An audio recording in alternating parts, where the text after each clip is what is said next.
안녕하세요. 오늘도 사연살롱을 찾아주셔서 감사합니다. 올해 결혼 31주년을 맞은 여성입니다.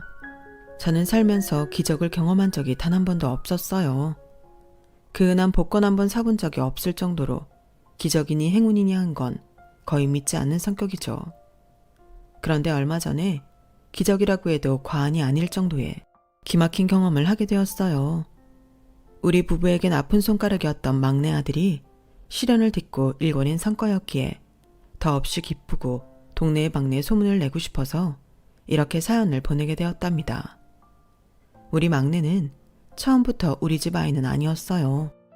한 번의 파양을 겪은 뒤 우리 부부의 아들로 들어오게 되었거든요. 우리 현수를 파양했던 사람은 다름 아닌 저희 아주버님 내외였어요. 아주버님은 어릴 때부터 동네 신동으로 불리며 명문 외고를 졸업하고 서울대에 진학해 대기업에 다니던 분이세요. 한마디로 엘리트 코스를 제대로 밟고 살아온 분이시죠. 손이 동서 역시 명문 예고 성악과를 졸업하고 와이대 음대를 나와 대학에 강의를 나가고 있고요. 거기다 형님네 친정은 사업을 크게 하는 집안이라서 어릴 때부터 손에 물 한 번 안 묻히고 살아온 사람이었어요. 제가 처음 시집 왔을 때 시누이가 그러더라고요. 작은 올케, 내가 이런 말 한다고 서운하게 생각 말아요. 난 그저 옳게 생각해서 하는 말이니까. 혹시라도 명절 앞두고 우리 엄마가 큰 올케랑 작은 올케를 차별하더라도 너무 속상해하지 마세요. 엄마도 그러고 싶어서 그러는 게 아니니까요. 그때는 그게 무슨 말인지 몰랐어요. 명절 당일이 되고서야 제대로 알 수 있었죠. 명절 전날부터 시어머니 호출을 받고 시댁에 와서 차례 음식을 준비하던 저는 형님이 코빼기도 보이지 않는 게 얄밉더라고요. 그래서 어머님께 물었죠. 어머님, 형님은 오늘 안 오나요? 그러자 시어머니께서 한숨을 푹 쉬시곤 그러시는 거예요. 얘가 우리 집 상전 아니냐. 내가 큰애 시집 오고 첫 추석 때 음식 준비하자고 불렀다가 아주 된통당했다. 아우, 그때 생각을 하면 아직도 진저리가 쳐져. 어머님 말씀에 따르면 형님은 어머님 호출을 받자 용역센터에 전화해 파출 도우미를 3명이나 시댁에 보냈다나 봐요. 그리고 자신은 코빼기도 보이지 않았죠. 그 행동이 괘씸했던 시어머니는 형님한테 전화를 했고 전화를 받은 사람은 다름 아닌 형님 어머니였어요. 그때 그분이 그랬다더군요. 안사돈은 집안일 시키려고 내 딸을 며느리로 들였습니까? 나요. 이날이 때까지 내 딸아이한테 손걸레질 한번 시켜본 적 없습니다. 다른 것도 아니고 얘는 성악을 하는 앤데 하루 종일 기름냄새 맡아가며 환기도 안 되는 주방에서 일을 시키겠다는 게 그게 말이 되는 소립니까? 정일을 시키고 싶으시거든 주방에 환기시설 설치하고 곳곳에 공기청정기 놔주세요. 실내 온도랑 습도도 제대로 조절해 주시고 혹시라도 감기에 걸릴지 모르니 주방에서 사용하는 물은 미온수로 맞춰주세요. 그렇게 준비만 해주신다면 한 2-5시간 전 부치는 일 정도는 하게 하겠습니다. 한마디로 내 딸을 절대로 그 집에서 못 부려먹게 하겠다는 소리였어요. 어느 집에서 주방의 온도 습도 맞춰가며 사방에 공기청정기 세워두고 일을 합니까? 그런데 그 일은 거기서 끝나지 않았어요. 명절 당일 큰아들만 딸랑 본가에 온 거였죠. 그런데도 큰아들은 오히려 성질을 내며 그러더래요. 엄마가 내 와이프한테 와서 일하라고 그랬어? 도대체 왜 그래? 나 그것 때문에 어제 장모님한테 2시간이나 혼났잖아. 나 우리 회사에서 이사님 라인 탈 수 있었던 거 우리 장모님 덕분이라고 한 거 잊었어? 장모님 눈 밖에 나면 나 그날로 회사에서도 끝이라고. 암튼 다음부터는 명절이든 뭐든 내 와이프 불러서 일 시킬 생각 꿈에도 하지 마. 안 그러면 나도 안 올 테니까. 그 일로 시어머니는 아버님한테도 혼나고 일은 일대로 혼자 터맡아 하셔야 했어요. 당시 시누이가 고3이어서 이 일을 시킬 수 없었거든요. 그 후로 명절이나 제사, 시아버지 생신 때는 을의 시어머니랑 시누이 둘이서 음식 장만을 하곤 하셨어요. 그러다 평범한 집안에서 자란 제가 며느리로 들어오자 어머님은 이제야 숨을 좀 돌리게 됐다 싶으셨던 거예요. 저로서는 최악의 상황이었지만 좋은 점도 있긴 하더라고요. 워낙 맏며느리한테 호되게 당해오신 어머님이라서 저한테 일을 시키실 때도 눈치를 많이 보신다는 거예요. 어지간한 건 저한테 시키시기보다는 본인이 나서서 하시는 편이고요. 비록 손이 동선 못까지 제가 하게 되긴 했지만 따지고 보면 일의 양은 다른 집 며느리들에 비해 훨씬 덜하고 사는 쪽이었죠. 게다가 대학이 어려운 맏며느리보다는 상대적으로 편한 저를 더 예뻐해 주셨어요. 특히 결혼은 제가 3년 늦게 했지만 먼저 아이를 갖는 바람에 시부모님 사랑은 확실히 제게 편중되었죠. 아들, 딸 쌍둥이를 낳는 바람에 혼자 육아를 감당하기 힘들었을 때도 저희 시어머니께서 많이 도와주셨어요. 애들 때문에 회사를 그만둬야 하나 고민을 했을 때도 어머님이 먼저 손을 내밀어 주셨죠. 여자라고 집에서 살림만 하라는 법 있니? 능력 되면 회사에 다녀서 능력 펼치고 사는 게 당연한 거지. 애 봐줄 사람이 없어서 회사 그만두려는 거라면 그러지 마라. 애들은 내가 봐줄 테니. 감사합니다, 어머님.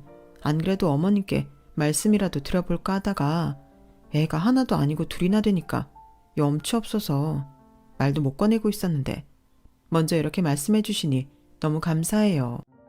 얘는 우진이 우리미가 네 자식만 되니? 내 아들 자식이기도 하고 나한텐 세상에 딱 둘밖에 없는 내 손주들이야. 안 그래도 네가 우리 집에 시집 와서 맏며느리 노릇까지 하고 사는 게 미안했는데 이렇게라도 빚진 마음 갚을 수 있으니 오히려 내가 더 기쁘다. 애들 걱정은 하지 말고 너 하고 싶은 일 실컷 해. 그래야 후회가 없지. 친정 엄마한테 아이들 육아를 부탁했다가 거절을 당한 뒤로 시어머님께는 말도 못 꺼내고 있었는데 어머님이 먼저 제 사정을 알아주실 줄 누가 알았겠어요. 사실 애가 하나도 아니고 둘이나 돼서 남편 월급만으로는 도저히 생활이 어려울 것 같았어요. 그래서 고민이 많았죠. 그런데 어머님 덕분에 저희 집 생계도 유지할 수 있게 됐고 경단녀가 될 뻔했던 위기도 넘길 수 있었어요. 어머님 손에 자라 그런가 저희 아이들은 친할머니는 무척 따랐어요. 아이들이 그러니 시어머니도 저희 애들이라면 꿈뻑 하셨고요. 시간은 흘러 저희 아이들이 초등학교에 입학하던 무렵 그동안 난임으로 고생하던 아주버님 내외가 임신을 포기하고 입양을 하셨어요. 형님은 입양 사실이 밖에 알려질까 두려웠는지 아이 혈액형까지 맞춰서 입양을 했다고 하더라고요. 동서, 난 우리 현수가 입양하란 사실을 주변에서 몰랐으면 좋겠어. 그러니까 우진이 우리미한테도 동서가 얘기 잘 좀 해줘. 몸이 아파서 병원에 있었다고 하든 아니면 외국에 나가 있었다고 하든 그건 동서가 알아서 하고. 네, 형님. 그런데 입양을 숨기실 거라면 좀 더 어린애로 입양을 하시지 그랬어요. 벌써 5살이면 애가 자기가 입양하라는 걸 다 알 텐데요. 동서, 내가 이런 얘기를 동서한테 할 필요는 없지만 앞으로 동서도 보게 될 거니까 미리 얘기할게. 우리 현수 피아노 영재야. 우리 집에서 후원하는 시설에서 자란 애인데 피아노도 한번 배운 적 없는 애가 듣는 족족 건반으로 치더라니까. 혹시나 해서 입양 전에 한 6개월 정도 피아노를 가르쳐봤는데 벌써 체른이 30번을 친다니까. 내가 요즘 우리 현수 보는 낙에 살아. 자기 자식들 앞에서 부모는 팔불출이 된다더니 그 차갑기만 하던 형님도 예외는 아니더라고요. 평소엔 저랑 통화도 자주 않지만 해도 3분이 넘질 않았는데 그날은 30분이 넘도록 아들 자랑을 하더라고요. 그런데 형님의 그런 모습이 싫지 않았어요. 오히려 꽤 보기 좋더라고요. 저도 자식을 키우는 입장이라서 그런가 애들 키우면서 느끼는 즐거움이 어떤 건지 잘 알기 때문이었죠. 아이를 입양한 후로 아주버님 내외는 명절마다 시댁에 잘 오고 시부모님 생신 때도 아이를 앞세워 찾아오곤 했어요. 애 교육을 생각해서라도 일부러 시댁과 가깝게 지내려고 노력하는 것 같더라고요. 현수는 저희 아이들과도 잘 어울렸어요. 또래 애들보다 체구가 작아서 저희 아이들을 쫄랑쫄랑 따라다니는 게 꼭 엄마 오리를 쫓아다니는 아기 오리 같았죠. 어른들이 걱정했던 것과 달리 아이들이 잘 어울리자 형님도 안심하는 듯 보였어요. 시부모님께서도 혹여 아이가 상처 입을까봐 입양 사실을 숨기곤 저희 아이들한테 하듯이 현수를 예뻐해 주셨죠. 그렇게 한 3, 4년 정도는 평온하게 지냈어요. 그 일이 있기 전까지는요. 현수가 피아노 영재라며 잔뜩 들떠있던 형님의 기대와 달리 어느 순간부터 현수 피아노 실력은 좀처럼 나아지지 않았어요. 그러다가 중요한 콩쿠르에서 순위에도 들지 못하고 떨어져 버렸죠. 그 바람에 형님은 아이에게 더 강도 높은 연습을 시키셨고 결국 스트레스로 인해 현수는 피아노 앞에 서면 손이 굳어버리게 되었어요.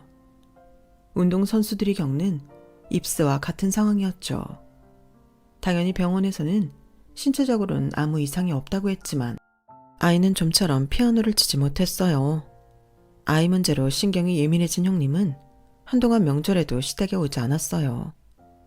아주버님 혼자 당일날 잠깐 들렀다가 차례만 지내고 가곤 했죠.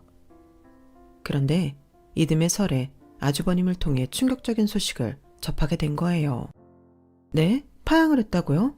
아니 왜요? 현수한테 무슨 일이라도 있었어요? 제 물음에 아주버님은 헛웃음을 짓더니 그러는 거예요. 집사람이 하도 피아노 영재라고 자기가 제대로 키워보고 싶다고 해서 입양을 했던 건데 결과적으로 꽝이더라고요.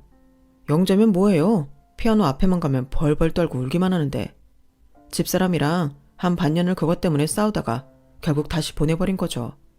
괜히 레슨이다 뭐다 돈만 날렸다니까요. 차라리 처음부터 입양했다고 사실대로 말했으면 되는 걸.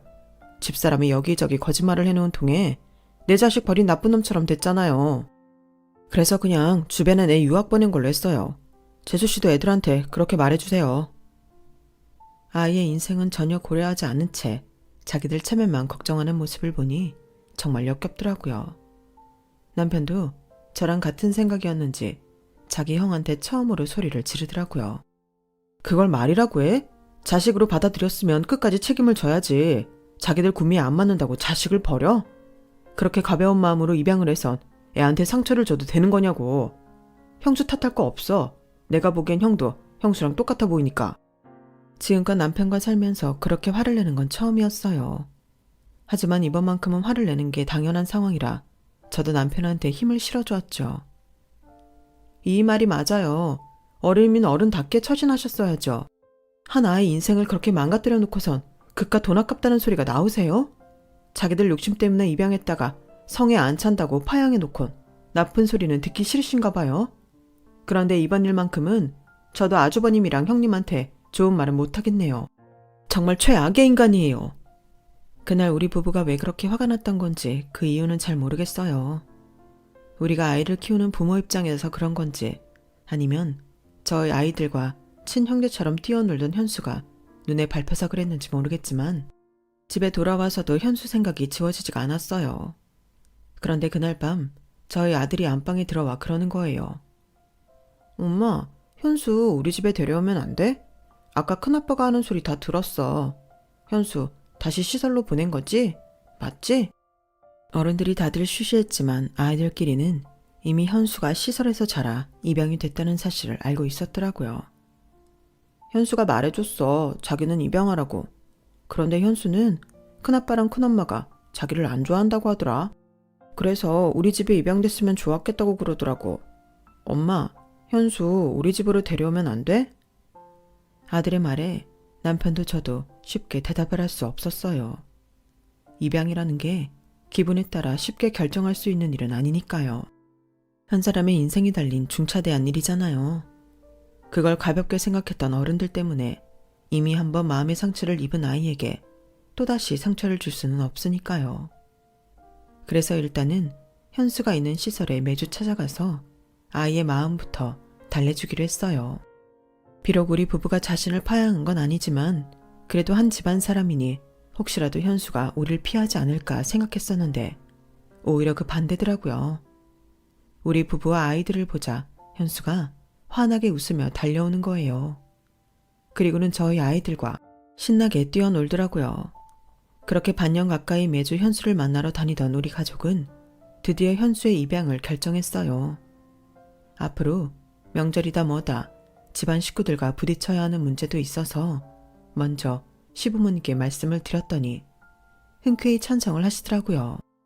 아버님은 안 그래도 현수한테 너무 큰 죄를 지은 것 같아서 미안했는데 저희가 나서서 책임져주니 고맙다고 하시더군요. 잘 생각했다. 어른들이 책임지는 모습을 보여야 애들도 배우는 게 있지 않겠니? 혹시라도 현수가 큰애들 보기 불편하다고 하면 내가 걔들은 명절에도 오지 말라고 할 테니까 그런 건 걱정하지 말아라. 그리고 둘째야, 내 자식이 벌인 일을 괜히 너한테 떠넘긴 것 같아서 미안하구나. 아니에요, 아버님. 왜 아버님이 미안해하세요? 저희가 현수 데려오려는 건 다른 이유는 없어요. 그냥 현수가 남 같지 않고 꼭 우리 자식 같아서 그런 거예요. 대신 적어도 한동안은 아주버님 내외와는 거리를 두고 키우고 싶어요. 그래, 알았다. 달리 더 필요한 거 있으면 언제든 말하거라. 저희 뜻을 알아주시는 시부모님 덕분에 현수는 저희 집에 온 후로도 아주버님 내외와 마주칠 일은 없었어요. 저희 집에 온 이후로 현수는 이전처럼 밝은 모습을 되찾아갔어요. 아무래도 또래인 형과 누나가 있어서 쉽게 적응할 수 있었던 것 같아요. 그래서 저희 부부는 안심을 하고 있었는데 지금에 와서 생각해보니 너무 아니란 생각이었던 것 같네요. 현수는 겉으로 보기에는 잘 적응하고 있는 것 같았지만 실은 또 파양될지 모른다는 두려움에 떨고 있었던 거예요. 또래 아이들이라면 당연히 부모한테 떼도 쓰고 고집도 부려야 할 순간에 현수는 너무도 쉽게 받아들이고 포기하는 모습이 보였거든요. 모처럼 우리 가족이 외식을 하러 나갈 때도 자기가 먹고 싶은 걸 주장하는 걸 본 적이 없어요. 늘 형이나 누나가 먹고 싶어 하는 걸 따라서 먹곤 했거든요. 처음 몇 번은 그냥 넘어갔는데 시간이 지나도 늘 그러더라고요. 그래서 하루는 현수한테 직접 메뉴를 골라보라고 말했죠. 그랬더니 아이가 눈치를 보더라고요. 난 아무거나 다 좋아. 그냥 형이랑 누나가 먹고 싶어 하는 걸로 먹을게. 그 말에 왜 그렇게 가슴이 아팠는지 모르겠어요. 그래서 그날은 다른 날과 달리 쉽게 넘어가 주지 않았죠. 안 돼. 오늘은 현수가 골라주는 걸로 먹을 거야. 매번 형이랑 누나가 골랐잖아. 오늘은 현수가 한번 골라봐봐. 그러자 아이는 마지못해 가장 저렴한 메뉴를 골랐어요. 현수가 고른 메뉴를 먹고 집으로 돌아왔는데 자꾸 울컥울컥 하는 거예요. 그러다 결국 잠들기 전 눈물이 터지고 말았어요. 여보, 우리가 현수한테 잘하고 있는 걸까? 애가 자꾸 눈치를 보는 게 너무 속상해. 아직도 우리를 부모로 받아들이지 못하는 것 같아. 애가 또다시 버림받을까봐 전전긍긍하는 게 다 내 잘못 같단 말이야. 남편은 제 말에 소리 죽여 낮은 한숨을 쉬었어요. 남편도 저와 똑같은 고민을 하고 있었던 거죠. 세상의 모든 부모는 초보라고 하잖아요. 이번 생에 처음 부모가 돼서 살아보는 건데 어떻게 완벽할 수가 있겠어요. 하지만 적어도 내 자식이 부모 품 안에서 불안에 떨며 산다면 그건 그렇게 만든 부모 탓인 거잖아요. 최고의 부모는 아니어도 아이가 안심할 수 있도록 품어줄 수 있는 부모가 되고 싶었는데 그게 너무 어려워서 어떻게 해야 할지를 모르겠더라고요. 형과 누나한테 하는 것과 달리 더 편을 들어주거나 신경을 쓰면 아이가 더 불편해할 것 같아서 늘 똑같이 대하려고 노력했어요. 잘못하면 똑같이 혼내고 잘하면 똑같이 칭찬하고 너는 형 누나와 다르지 않다는 걸 느끼게 해주려고 남편과 저는 매 순간 노력을 했죠. 그런 노력에도 불구하고 현수는 완벽하게 우리 부부의 품에 달려들지는 않았어요. 자기도 다가오려고 노력을 하는 게 보였지만 마지막 단계에선 늘 주춤하더군요. 저와 남편은 겉으론 여유 있는 모습을 보였지만 실은 늘 전전긍긍이었어요. 그런데 하루는 저희와 마찬가지로 아이를 입양해 키우는 엄마가 그런 말을 하는 거예요. 내가 아이를 의식하면 아이도 자연히 그런 부모의 마음을 느껴요. 불쌍하니까 잘해줘야지. 상처가 있는 아이니까 내가 더 아껴줘야지. 대개 아이를 입양한 부모들이 그렇게 생각하는데 그거 아이들이 귀신같이 알아버린다고요. 그럼 아이는 생각하죠. 아, 역시 나는 입양하구나. 부모가 먼저 그런 의식을 떨쳐버려야 해요. 그러면 아이도 그제야 안심을 하게 된다고요. 그 말을 들으니 그동안 했던 노력이 아이를 위한 게 아니라 내 자신을 위한 거였다는 생각이 들었어요. 한 번에 의식적인 행동을 떨칠 수는 없었지만 조금씩 놓는 연습을 하다 보니 어느샌가 나 자신도 현수와 내가 낳은 두 아이가 똑같이 느껴지더라고요. 그렇게 되기까지 11년이 걸렸어요. 그랬더니 저희 현수가 어떻게 변했는지 아세요? 하루는 온 식구가 둘러앉아 삼겹살을 구워 먹는데 그러는 거예요. 아빠, 나 음악하고 싶어. 실용음악과에 가고 싶은데 그러려면 음악학원에 다녀야 한다더라고. 나 학원 보내주면 안 돼? 지금껏 단 한 번도 뭘 해달라고 요구한 적 없던 애였기에 남편과 저는 뛸 듯이 기뻤어요. 하하, 현수가 드디어 원하는 게 생겼구나. 그럼 들어줘야지. 근데 비싸냐? 음악학원 학원비. 그러자 큰아들이 야유를 퍼부었어요. 에이, 뭐야. 다 들어줄 것처럼 좋아하더니 돈 앞에선 꼬랑지 내리기야. 아빠가 정 그렇게 약한 모습을 보인다면 이 형이 알바를 뛰어서라도 내 동생 학원비 보태준다. 어때? 형 멋있지? 그러자 열심히 고기를 굽고 있던 딸도 거들었어요. 누나도 보태줄게. 대신 성공하면 10배 100배로 갚아라. 그러자 현수가 주먹을 불끈쥐며 반드시 성공하겠다며 큰 소리를 치더군요. 그날 잠자리 들기 전에 남편과 그런 얘기를 했어요. 이제 현수가 우리를 진짜 부모로 생각하는 것 같다고요. 자식이 뭔가를 시켜달라고 조르는 게 이렇게 행복한 일이라는 걸 그날 처음 느낄 수 있었죠. 실용음악학원에 등록한 현수는 이듬해 자신이 원하던 예대에 합격을 했어요. 한동안 피아노에 대한 강박 때문에 건반 근처에도 가지 못하던 아이가 이제는 건반을 가지고 작곡도 할 정도로 트라우마를 벗어 던져버렸어요. 그렇게 되기까지 혼자서 얼마나 마음고생이 심했을까 생각하면 마음이 미어져요. 그래도 이렇게 이겨내줘서 얼마나 자랑스러운지 모르겠어요. 이제는 현수 걱정도 덜고 온전한 가족으로 행복하게 살면 되겠다 생각했는데 하필 그때 남편이 회사를 나오게 된 거예요. 집에는 알리지 않았지만 벌써 반년 전부터 회사에서 압박이 있던 모양이었어요. 젊은 친구들은 치고 올라오고 위에서는 자신들 라인만 골라서 지켜주니까 저희 남편처럼 그 어디에도 속하지 않는 사람은 결국 밀려날 수밖에 없었던 거죠. 현수가 고등학교에 들어갈 무렵 회사를 그만두게 된 저는 그래도 남편 월급이 있어서 퇴사의 충격은 덜했었는데 이번 남편의 퇴사는 저희 가족의 생계가 흔들릴 정도로 여파가 컸어요. 큰아들이 군에 가 있어서 당장 등록금은 두 아이 것만 해결하면 됐지만 이듬해 큰애가 제대를 하면 그때부터는 정말 감당하기 힘든 상황이 된 거예요.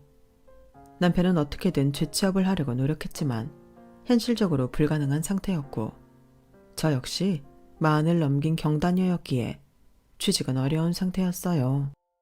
그래도 우리는 부모니까 애들은 지켜야 하잖아요. 그래서 사무직에 대한 미련을 버리고 몸으로 하는 일을 찾아보기로 했어요. 30년 가까이 정장을 입고 회사원으로 살았던 남편은 목장갑을 끼고 도배를 하러 다녔어요. 일이 없는 날에는 세차장에서 일을 했고요. 저 역시도 손을 놓고 있을 수가 없어서 도시락집에 나가 일을 했어요. 두 사람이 같이 버니까 수입은 남편 혼자 벌던 때보다 낫더라고요. 하지만 고정 수입이 아닌 유동 수입이다 보니까 계절에 따라 날씨에 따라 수입이 들쭉날쭉한 게 흠이라면 흠이었죠. 그렇게 제2의 인생을 살아가던 어느 날 아버님 생신을 맞아 본가로 향했어요. 그런데 그 자리에 아주버님 내외가 와 있더라고요.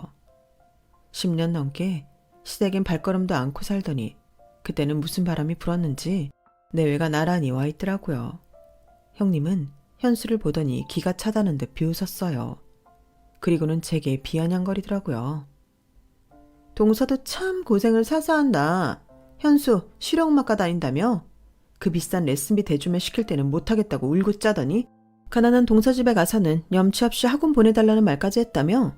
얘 현수야, 너 참 뻔뻔하다. 대단한 재주도 아니면서 어떻게 부모 등골 빼가며 음악할 생각을 다 하니? 염치도 없이. 니네 아빠 회사도 잘려서 도배하러 다닌다던데 넌 그 돈으로 학교 다니는 게 미안하지도 않아? 네 주제에 실용음악과 가면 뭐 대단한 작곡가라도 될 줄 알았어? 정신 차려. 너한텐 그런 재주 없어. 네가 그쪽으로 성공하면 내가 성을 간다. 그러자 남편이 버럭 소리를 쳤어요. 형수님이 뭔데 왜 내 자식 미래에 대해 왈가왈부합니까? 형수님한테 무슨 자격이 있다고 남의 자식 일에 간섭하냐고요. 형수님 일이나 신경 쓰세요. 그리고 우리 현수 분명히 성공할 겁니다. 내가 부모라서 하는 말이 아니라 현수 지도 교수님이 그러셨어요. 현수처럼 재능을 타고난 아이도 없다고요. 두고 보세요. 형수님 성 가는 날 반드시 올 테니까. 남편이 도끼 눈을 뜨고 형님을 노려보자 아주버님이 나서려다 주춤하더라고요. 아버님이 제 남편을 두둔하고 나서셨거든요. 현수 애비 말 틀린 거 하나 없다. 현수 대학 들어갈 때 수석으로 들어갔어. 그 많은 애들 중에서 1등으로 들어간 애가 재주가 없는 거라면 도대체 누가 재주가 있는 거겠냐? 앞으로 큰애 넌 말 함부로 하는 버릇 고쳐라. 아버님이 형님을 꾸중하시는 건 처음이었어요. 그런데 그보다 더 놀란 건 형님 태도였죠. 물론 10여 년 전 일이기는 하지만 분명 그때는 시부모님이 형님 비위를 맞추는 느낌이었거든요. 그런데 그날은 아버님 말씀에 형님이 아무 말 못하고 고개를 조아리고만 있더라고요. 우리가 알지 못하는 무언가가 있구나 생각했는데 다음날 신우이가 전화해 그 궁금증을 해소해 주더군요. 올케 몰랐어요? 큰올케 친정 망했잖아요. 벌써 몇 년 됐어요. 그 바람에 큰오빠도 회사에서 낙동강 오리알 돼서 결국 잘렸잖아요. 어제 아빠 생신에 찾아온 것도 사업자금 대달라고 부탁하러 온 거예요. 사업자금이요? 아버님한테 그런 돈이 있대요? 참 기가 막혀서 글쎄 큰오빠가 선산 팔아달라고 그랬대요. 완전 미친 거 아니에요? 그냥 땅도 아니고 선산을 팔아달라고 몇 달째 아버님을 조르는 모양인데 아버님이 쉽게 허락을 하지 않는 모양이었어요. 사업 잘 되면 다시 찾아드리겠다고 했다지만 그게 어디 믿음이 가야죠. 처가 덕에 대기업에서 그간 잘 버티긴 했지만 아주버님이 그리 일을 잘하는 타입은 아니거든요. 공부머리랑 일머리는 어디까지나 다른 거니까요. 아무튼 형님네 친정이 망한 뒤로는 내외가 명절이고 시부모님 생신 때마다 시댁에 찾아오곤 했어요. 그럴 때마다 저희 부부는 신경을 곤두세우고 있어야 했고요. 그나마 다행인 건 정작 현수는 아주버님 내외를 그리 신경 쓰지 않는다는 거였죠.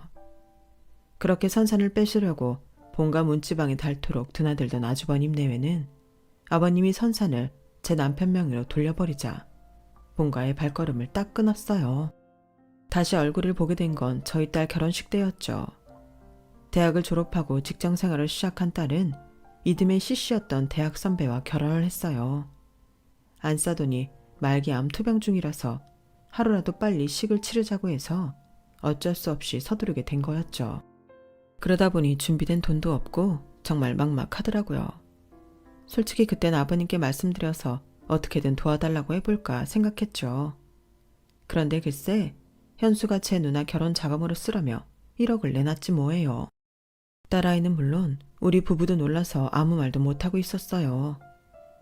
대학 졸업하고 선배가 하는 회사에서 공 만드는 일을 한다고 했었는데 그 일을 해서 이 큰 돈을 모았다는 게 도저히 믿어지지가 않더라고요.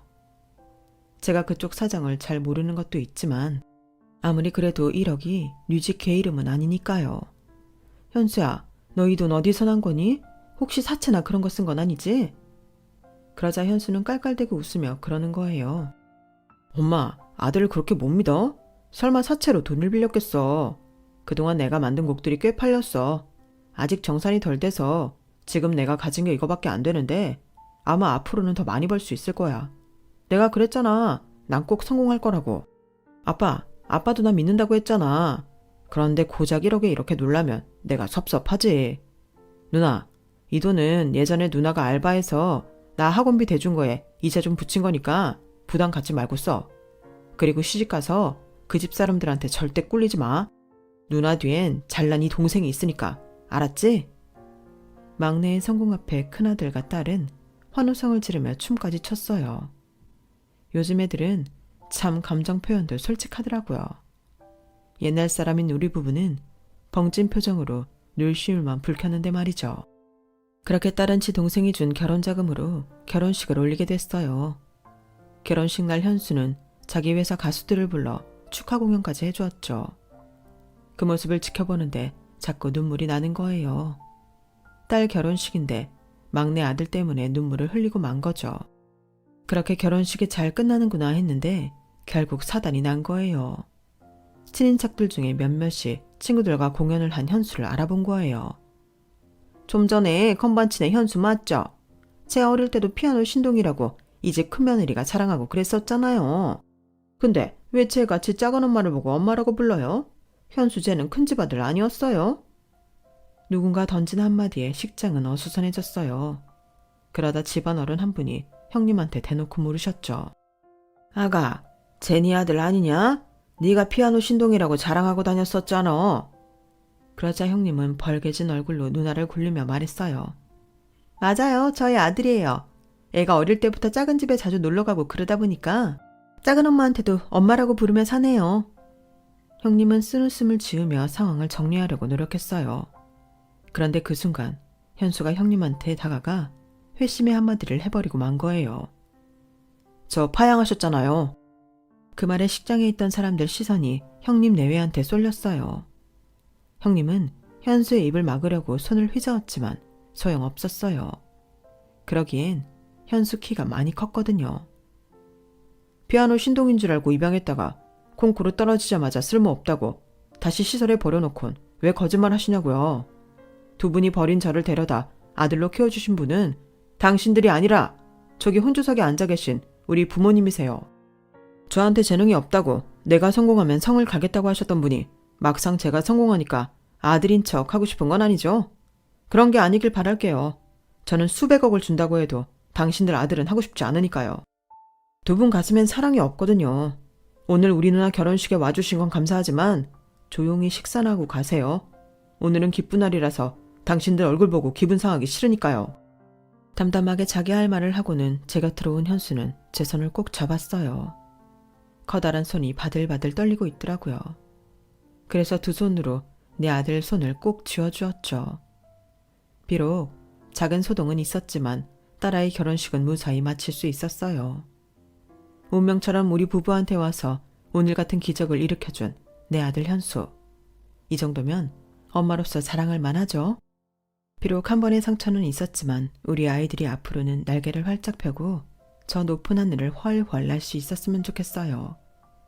더 따뜻한 세상일 되길 바라며 제 사연 들어주셔서 고맙습니다. 항상 건강하고 즐겁게 사세요. 여러분, 사연 댓글에 응원과 현명한 조언 부탁드려요. 좋아요와 구독은 저에게 큰 힘이 됩니다. 오늘도 좋은 일 가득하세요.